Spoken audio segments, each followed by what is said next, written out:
We're still going with exercise 11G. We're doing example 17.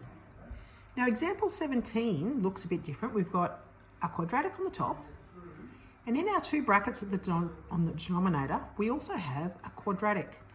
This quadratic can't be split into smaller terms. So when we split up here, we'll go a over x take 2, but then we'll call it bx plus c over our quadratic. So this is our point of difference with example 17. If the denominator is a quadratic, the top line has to be bx plus c, or some form of something x plus a number. So that's how we resolve it if there is a quadratic on the denominator. Doing it the same way though, we're following through our same method. We want a common denominator. So a becomes a x squared plus x plus 1 plus bx plus c times x take 2. All right, gives ourselves a little bit more room for our expansion. We expand it all out. So we've got ax squared plus ax plus a plus, expanding this out, it's going to be bx squared take 2bx plus cx take 2c. Let's factorise that top line.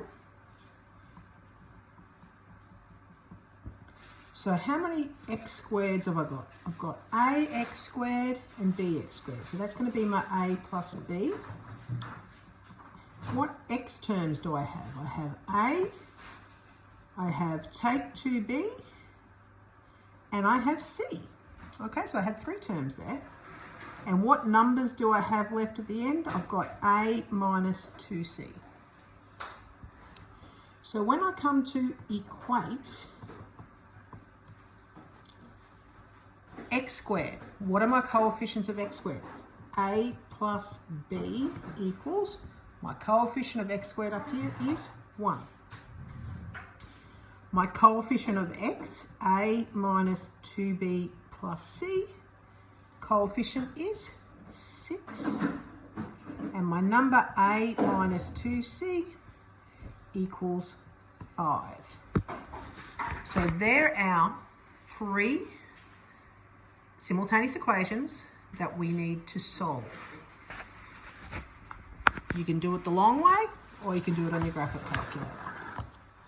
If on your graphic calculator you do this, you'll end up with b equals -2, c equals -1, and a equals 3.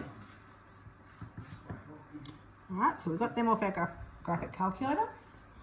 So our question now becomes x squared plus 6x plus 5 over x take 2, x squared plus x plus 1 equals 3 over x take 2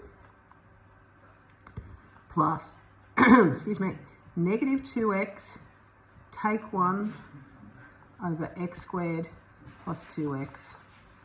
Oh, sorry, that's not a 2x on the bottom. That's just an x, apologies. X plus 1. All right, so we've split it into our partial fractions. You could also write it as, if you've got 3 over x take 2, make that a take and just make that 2x plus 1 there.